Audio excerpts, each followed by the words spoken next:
You're listening to the Bloomberg Sound On podcast. Catch us live weekdays at 1 Eastern on Bloomberg.com, the iHeartRadio app, and the Bloomberg Business app. Or listen on demand wherever you get your podcasts. Welcome to the Monday edition of Bloomberg Sound On. I'm Joe Mathieu in Washington, where it's just us kids. House and Senate are out. Well, the president is here, after all. So are the turkeys.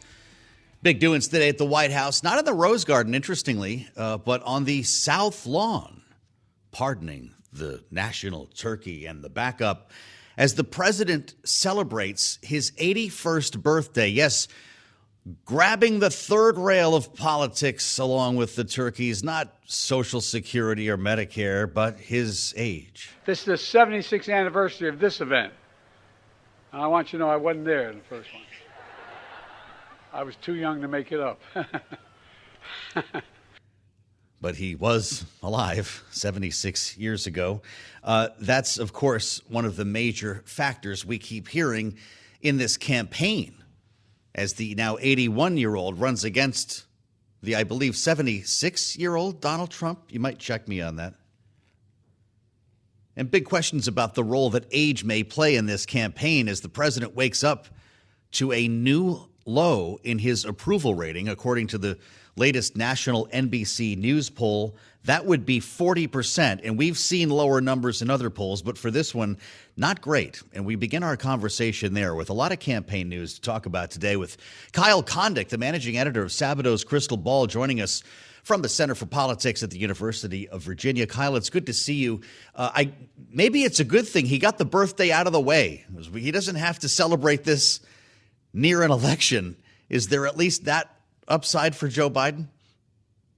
I mean, I guess it's also kind of a slow news week, and I don't know if Biden's specific birthday matters more than just the overall fact that a lot of Americans think he's too old for the job, and they're concerned about his ability to do it because of his age. And of course, people do express some of the same concerns about Donald Trump, but it's always been more striking for Biden, just the higher percentage of people who are worried about his age. I frankly think it's because Biden maybe shows his age a little bit more than Trump. That's not to say that people aren't concerned about Trump for other reasons. It's just that for Biden, age does seem to be a pretty big factor here. Yeah, for sure. 40% of registered voters approve of his job performance. 57% disapprove. We've got numbers as well specific to foreign policy. Kailey's having trouble with young people. You spend every day around young people by the nature of your job at the University of Virginia. These are 18 to 34-year-olds isolated in this poll to show a real spot of weakness. What does he do about that? Look, I think Biden has had trouble with younger voters going back to the 2020 primary season. Younger voters were likely to support Bernie Sanders than the broader electorate or, other Democratic candidates. Of course, Biden ended up winning that primary relatively easily after a very rocky start. And of course, young voters, rallied to him in 2020 and are generally a pretty Democratic constituency. But we've seen poll after poll lately where Biden is actually either, tied or losing with Donald Trump amongst young voters. I kind of don't believe that would actually happen in a general election setting. I think there might be just something going on with the polls right now that or some of those folks would come home. But even if you don't believe that Trump could actually beat Biden amongst young voters, which is how I would describe myself, there probably is some softness there that Biden needs to firm up, because if there's, we're at a time where American elections are very closely contested and competitive, and if there is some erosion for Biden amongst the key constituency, among like young people, either they're not supporting him at a high enough rate, they're bleeding over to third-party candidates, or they're just not showing up, or some of them are going to Trump. Any weakness there could be fatal again in an election where you'd expect the states that decide this thing to be exceedingly close. So it may be that the polls are overstating the problem or not realistically presenting the problem that Biden has with young voters. But their problem still exists, and that's I think that's my takeaway anyway. Yeah, well, and the issue of Israel appears to be a problem among young voters when it comes to Joe Biden. Progressives are concerned about the loss of civilian life, calling for an end to the bombing. We're seeing pretty robust pro-Palestinian demonstrations like the one that we saw in front of DNC headquarters. On the other hand, we don't see voters making decisions based on foreign policy typically, Kyle. And I wonder how you see that, if at all, playing out in this election as an issue for young voters. Do they simply stay home if they don't see what they like? Yeah, I mean, and the younger voters, I think, are likelier than the overall electorate to basically take the side of the Palestinians or be more sympathetic to the Palestinians and this, these disputes between the Israelis and the Palestinians, and whether that lasts or whether it matters next November. I mean, whether this is a big focus of the time of the election next fall, I think that's an open question. But here again, you have an issue where Biden is maybe taking a bit of, different position than I think that some young people would take. Now, of course, those folks aren't going to find more support for the Palestinians from Donald Trump either. In fact, he's probably even more pro-Israeli reflexively than Biden is. But that's where you then wonder about some of these voters just staying home or voting third party or whatnot. So again, it's an issue where, to the extent it matters among young people, it might be hurting, be sort of helping to hurt Biden's numbers with that demographic. Well, if we were going to Joe Biden's birthday party and we wanted to say something nice, there are a couple of other numbers out there today that worth hitting, Kyle, and I'd love your reaction. We've got another drop from Siena. This is the New York Times poll that got people in a spin a couple of weeks ago about Joe Biden. It was not great for him when you started looking at swing states. In this case, it's about the hypothetical. New York, this is New York State, by the way. Trump versus Biden. Biden is up by 10, and maybe we shouldn't be surprised in New York. But when you add Trump versus Biden, Kennedy, and West, it's still a Biden advantage. There's another one out there today, Harvard-Harris poll, Kyle, that shows more than half, in fact, more than 60% of Trump primary voters say there's at least some chance they would support a candidate other than Donald Trump in the Republican presidential primary. We're a year out here, essentially, Kyle, and I wonder how much stock you put in any of these.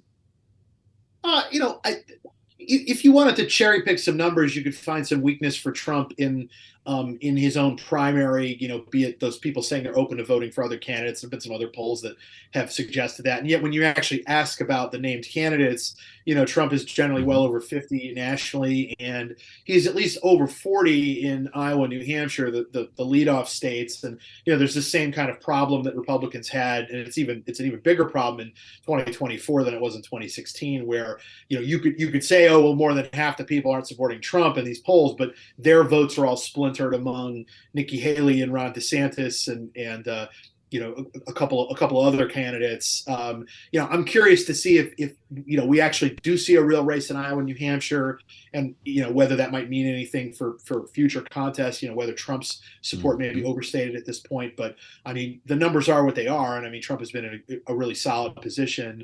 Even if you can find, you sometimes see this in polling, people will express support for some sort of generic outcome, but then when you give them the specifics on the candidate choices, they'll behave differently. Yeah. Sometimes, generic Democrat or generic Republican will look really great, but of course, that's not a real option.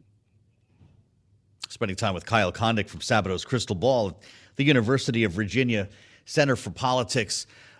You cranked out a really interesting story a couple of days ago, a piece of research from your shop about the flood of retirements that I'd like to get into with you. The latest one was Congressman Kildee of Michigan.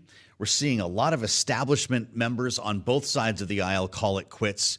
Kyle, I'm assuming everyone's got their own reasoning here, but the more chaotic things get, the more the retirements seem to stack up. And I'm wondering where we are when it comes to D's versus R's and what impact that's going to have on the balance of power in the House and Senate in this election. Yeah, if you look at the actual competitive seats, I mean, there have been a lot of retirements lately. Most House seats are not competitive in general election sense, so stands to reason that most retirements would also not really impact the general election. And that's been a prominent thing among these retirements. Particularly, there's been a number of Republicans from districts that just really aren't winnable for Democrats in anything other than like a huge Democratic wave sort of environment. Maybe even not then, but if you look at the actual competitive seats, so the only open seat right now that Republicans are defending that's really really competitive is George Santos' seat. And of course, he retired. And it's not like George Santos saying he's not going to run in 2024 hurts Republicans. It probably actually helps them in their quest to hold that toss-up seat that Joe Biden won by several points.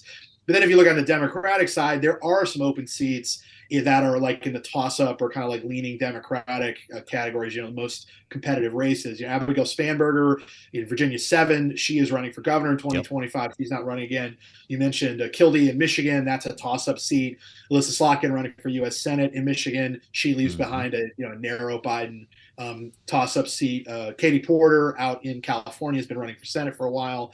That's another open seat that, while Democratic leaning at the presidential level, it performs a little bit, I'd say significantly more competitively down ballot. So as Democrats try to piece together a House majority next year, which they're perfectly capable of winning, they do have just more sort of open seat defense to play. And, retirements often will spike at this time of year. People go home for the holidays, they reassess things, they wonder whether they're going to come back or not. Filing deadlines are approaching in some places, and a lot of people just decide not to come back. I'm curious to see if there are any other retirements that significantly impact the competitive battlefield. The Kildee retirement in Michigan is definitely one of those, because I think he would have probably still had a competitive race as an incumbent, but I think he would have been favored, whereas now I think that seat is like 50-50. You did adjust your rating, while it may not be a surprise for West Virginia Senate after Joe Manchin announced his plans. Kyle, what will it mean for the balance of power in the Senate? Yeah, I was just focusing on the House there, but of course, certainly the most meaningful Senate retirement was Joe Manchin recently, and that goes from just a slightly leaning Republican race with Manchin on the ballot to basically no doubt safe Republican pickup. And we've seen this in some previous cycles when Republicans have won the Senate, like in 2014. There were a few red state Democratic retirees, and Republicans ended up winning those seats easily, including in West Virginia in 2014 when Jay Rockefeller retired. Shelley Moore Capito, Republican, ended up winning that seat quite comfortably. And I suspect that probably Jim Justice, the sitting governor, is favored to get nominated and favored to flip that seat next year. So that would make, if nothing else changes, that would make the Senate 50-50, contingent on the vice president. And the Republicans have some other attractive targets, specifically in Trump-won states, John Tester in Montana and Sherrod Brown in Ohio. There are a number of other kind of light blue state Democratic Senate incumbents who are for tough races next year. The Republicans don't have a lot of defense to play. Maybe Ted Cruz in Texas, maybe Rick Scott in Florida, but Senate I think is looking pretty decent for Republicans. Although I can remember saying that in some past cycles, and it didn't necessarily come through for them. Man, a seminar this Monday with Kyle Kondik. Great to have you, Kyle. Always a great pleasure to spend some time and get your view from Sabato's crystal ball at the University of Virginia Center for Politics. Have a great Thanksgiving. I'm sure it'll be a beautiful one in Charlottesville as we assemble our panel. Jeanne, Zaino, and Rick Davis are with us, Bloomberg Politics contributors. We just talked about a lot with Kyle. It's going to take us the better part of the hour to unpack all of it, and we shall, with our signature panel. Jeanne, 81st birthday. By the way, James checks me. Donald Trump is 77. I guess his birthday's in June. 81 years old. Is he not better for getting this out of the way now? Yeah, get it out of the way. Do it as quietly as possible. But boy, that NBC poll was not much of a birthday gift, Joe. I don't know what you got for your birthday, but hopefully it was far better than NBC gave to Joe Biden, because that really was not what you want. And it's the numbers, as you just talked about, pretty bad for Biden. So what's the bigger turkey than Rick Davis, the one that was on the table being pardoned today, or the commander-in-chief going into this reelection? I think that if Joe Biden had his way, he'd like to be the one being pardoned and the turkey running for reelection. Because I got to tell you, these numbers out of the NBC poll, I mean, I know we're a year out. I know these aren't likely voters. I know all the problems we have with these surveys. But I must tell you, 41% of Democrats disapprove of the job their president is doing. I mean, that just screams out loud, like, watch out. They're in your rearview mirror. They're coming for you. A lot more ahead with Rick Davis and Jeanne Zaino. That's why we're here. I'm Joe Mathieu. This is Bloomberg. You're listening to the Bloomberg Sound On podcast. Catch the program live weekdays at 1 Eastern on Bloomberg Radio, the TuneIn app, Bloomberg.com, and the Bloomberg Business app. You can also listen live on Amazon Alexa from our flagship New York station. Just say, Alexa, play Bloomberg 1130. The turkeys this year were named Liberty and Bell after spending the night in the posh Willard Hotel as they do each year in this annual tradition. Yeah, these are turkeys.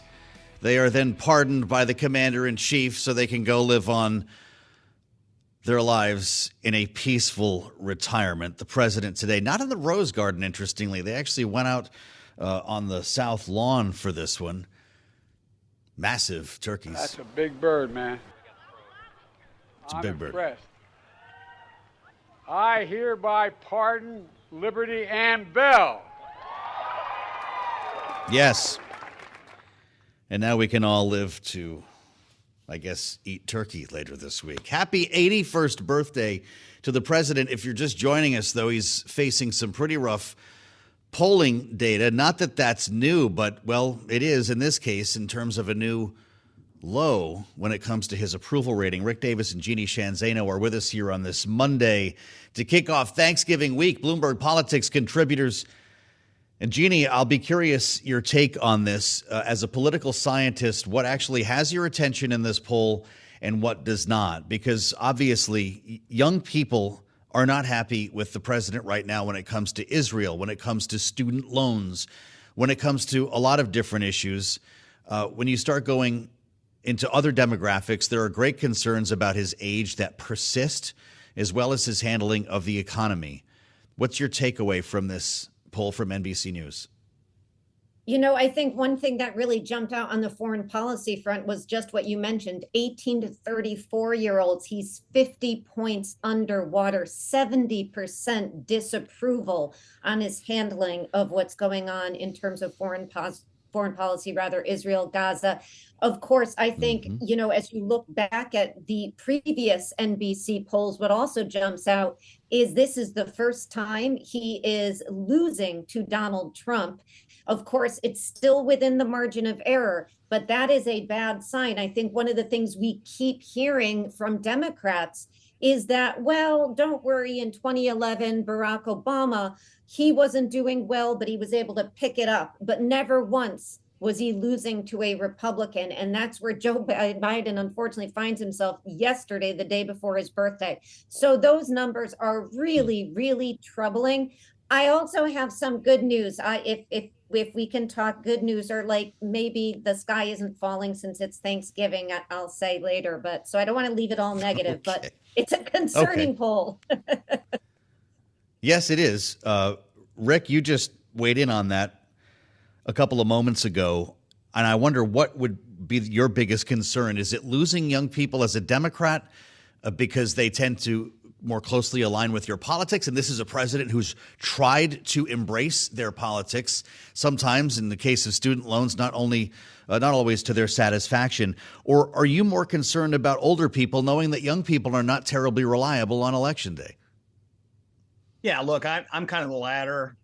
You know, I leave young people to Jeanne. She has to teach them. Obviously, she's not doing her job right, as the Democrats would believe, because they are definitely not liking this guy, Joe Biden. But they don't vote.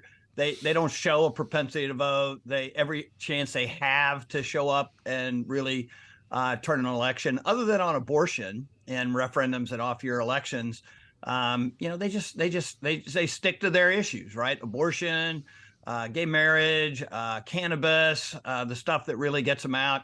Presidential politics doesn't. I mean, I think they have the right attitude. I mean, presidential politics is meaningless to most of them, and it shows up in a lot of the polling. So it's not surprising to me that Uncle Joe's getting a bad shake with young voters. But that's not what's got him worried. What's got him worried is their own base.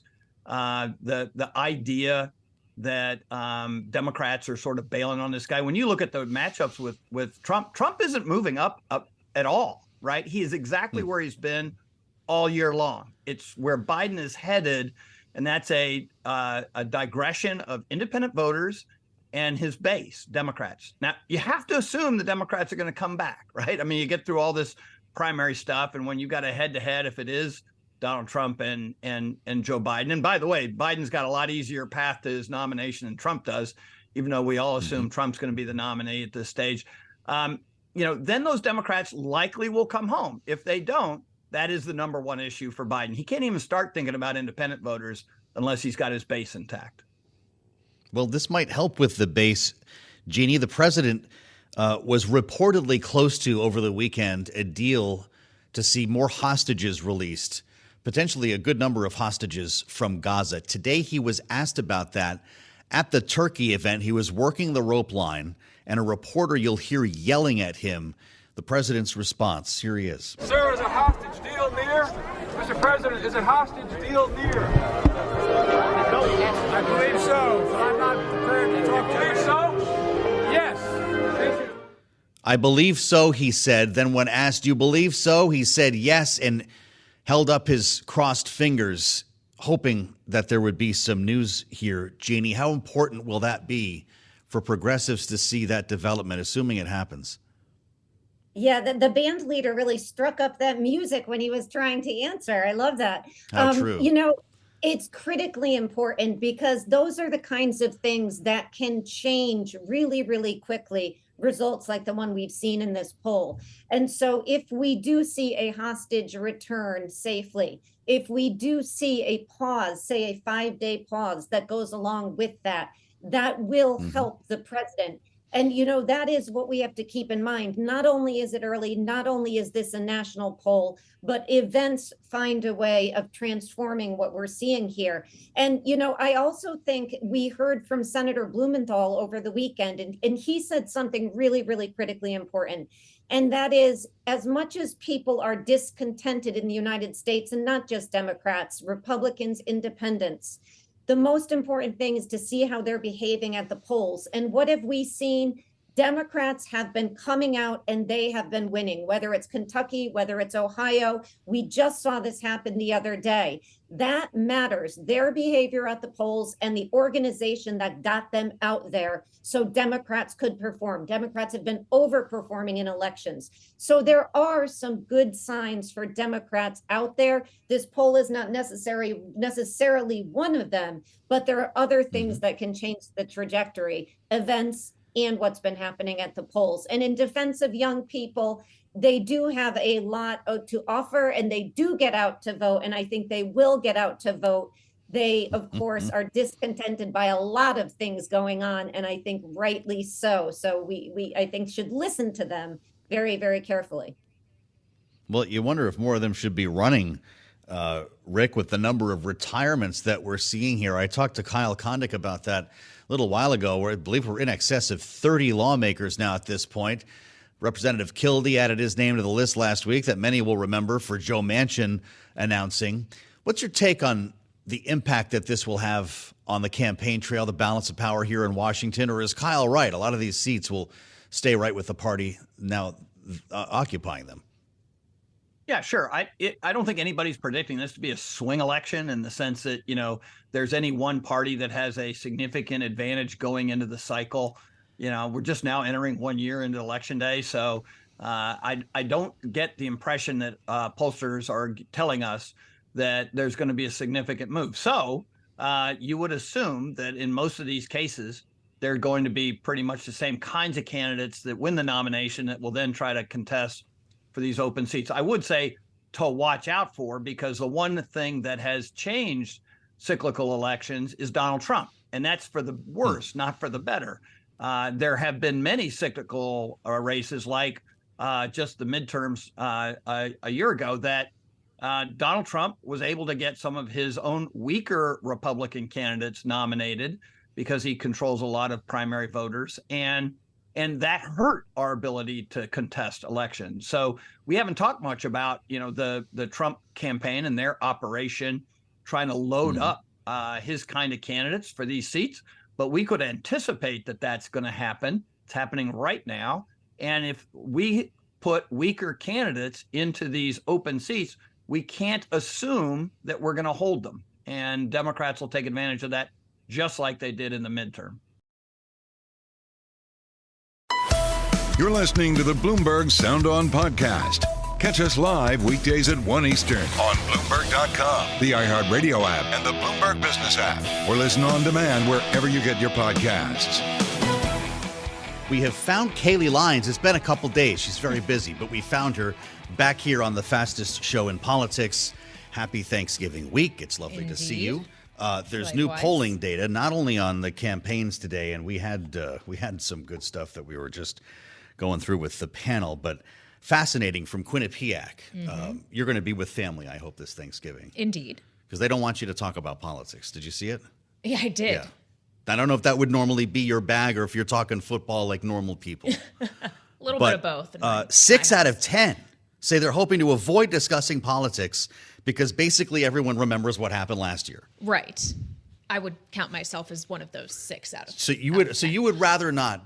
Well, mostly go there, because I talk politics all day. Sure. It's literally my job. Yes. You know, when But I'm that's not also- in the office, I'd rather just talk about anything else. That's also why everybody wants to talk to you about it. Well, exactly. And you get that whole, I know you don't want to, you do this all day, but I just need to know what's your take on blah, blah, blah. That was Thanksgiving for me last year with crypto. Okay. When FTX collapsed. So that was really Well, fun. I'm with the 29% say they're looking forward to discussing politics. Because, in our house, in our family, it doesn't matter which side. This thing's going to break down into a fight anyway. So you may as well get it, let's do it over something that counts before everybody starts grabbing the coats and storming out. And now Kailey knows a little more about what it's like to be in my house. And I can't wait. The stuffing and the turkey. Just don't. Such fun. Bring You have up the 3 show. days to Yeah. brace yourself and get all your arguments Exactly. ready. Yes, And, absolutely. I bet you Jack doesn't have this problem. Does appropriations come up at the Thanksgiving people table? want to know if there's going to be a shutdown. I fair. see family in Virginia. If you're in the D.C. area, you want to know if restaurants could be closing down if they're near a federal building. We all care if there's going to be a shutdown. Fortunately, we don't have the same questions. Usually when I see family around the holidays, it's like a Christmas shutdown deadline, and at least we don't have that. Right. But I do That's a get very those good point. questions. So you're home free this year. They don't Relatively have to bring it up speaking. until January. If they even, I don't know, is everyone assuming the way we are that the government's going to shut down in January? Maybe that's not what happens, but they might want you to explain what a laddered CR is. That might come up before the game. And also, kind of where we started here, because there was a lot of talk about a honeymoon for Mike Johnson at the beginning, and people are thinking things might feel a little different after we eat our turkey and come back to Washington. What do you think? Yeah, there are a lot of challenges. I don't know if this devolves into a shutdown or just the lack of a deal that requires a full year continuing resolution. It's a little too early to say what happens if things break down and how they break down. But I think the honeymoon is pretty much over for Johnson. Not that people are itching for a shutdown, not that they're trying to kick him out. It's not the same as it was with McCarthy, but there's some frustration from the conservative hardliners who basically gave him a runway here and said, well, now we want something really good. We want spending cuts in an actual funding deal, and that is not easy for him to negotiate. So there's a shorter leash, at least right now. Well, and one of those conservative members, Congressman Bob Go to Virginia, is the one who vocally, repeatedly has said that a government shutdown wouldn't actually be Don't so fear bad. the It's not shutdown. something that needs to be feared. And Yeah. he, when the continuing resolution passed, said that Johnson promised he's not going to do another CR, and that basically he intends to hold him to that, which leaves, 2 options, though. Jack, if you can't kick the can down the road again, it's either sort out the appropriations bills or shut down the parts of government whose funding is expired. There's no third option, really, is there? Yeah, that is him taking away the third option. The third option would be another continuing resolution and buying more time. And if he is making that promise and sticking to it, which I think we could still say is an outstanding question, Right. then there's only 2 options. And they made it more difficult on themselves by not only setting 2 deadlines, but they had to decide ahead of time which bills they need to enact by January 19th and which ones they need to enact by February 2nd. There's no magic in that decision saying, oh, well, you picked 4 bills that you want to strike a deal on in January, therefore you have a deal. It's very difficult. Now they're locked into saying, we have less flexibility. We need a deal on the 4 bills that we've predetermined, and then we get to work on the other 8. So they've given themselves less flexibility than usual under a CR. Unbelievable. I hope you get a long weekend or something since everyone's out of town. Is that part of the job? Yes. Part of the deal? Fortunately, first time since 2012 that there hasn't been a December funding deadline. Incredible. So Wow. I am enjoying it. Well, geez. All right. Well, have happy turkey. And thank you, Jack, for being a pal and helping us understand all this. Find Jack's work, of course, Bloomberg Government, Bloomberg.com. I'm Joe Mathieu, along with Kailey Leinz. I wonder what Mick thinks about this. I think Mick is with me in the 29%. I mean, there's no way, Mick Mulvaney, you can't hide from politics on Thanksgiving. That's all anyone in your family wants to talk about, right? Absolutely not, Joe. What are you talking about? We've got. Listen, it's between politics, football, turkey, and napping. I mean, politics is coming in a distant fourth in my house. Yeah, but I mean, if I'm your family member, you're the one guy I know who's got an answer to these things. They don't want to talk about Trump and what happened in the Congress, and apparently not, huh? You're just turkey my family and football. are 23-year-old triplets. Do you think they want to talk about politics and what daddy does for a living? I'm thinking about the relatives, though, obviously. We don't need to dwell on this. I mean, it's the extended family that ends up banging out at Thanksgiving. What do you think about the honeymoon here? What does Mike Johnson do during the holiday break? Is he on the phone with members every day? I hope so. And by the way, what he's not doing over the holidays is raising money. We could talk about that another time as to, there's a bunch of different job descriptions to be the speaker. And one of them is to be the leading fundraiser for your party. And Mike, who seems, he's very deep in the policy, this laddered CR is very creative. I get all of that. But is he out there raising, the millions of dollars the party needs over the holidays to help keep the majority? That would remain to be seen. So no, he looks like he's on the phone, or I expect him to be on the phone talking about different possibilities with different sort of the five families within the Republicans. If he's not doing his job. Well, okay, so if he's doing his job or not in the interim, Mick, it still is a question of how long he gets to keep the job, right? We had a whole conversation when the continuing resolution was getting off the ground that, oh, wow, he gets to pass a clean CR with Democratic support when Kevin McCarthy did not. I just wonder how far that grace realistically is going to extend, Mick. I can't imagine very much further. I thought it would be better than this, Kailey. I really did, because I talked to folks on the Hill and they're like, yeah, there'll be a honeymoon period. We're going to give them a while. And I was surprised at how short that went, at least for some folks. I still think the appetite for another speaker battle is very, very low right now. But I also know this, which is that the tensions are extraordinarily high. I've been in Washington a little bit recently. You go over to the Capitol Hill Club, the Republican Club, and the tension is palpable in the building. This is usually a place that folks would go to sort of unwind, and you might fight during the day, but you go and have dinner together at the end of the night, and that's just not happening. So the fractures within the Republican Party right now in the House are absolutely real.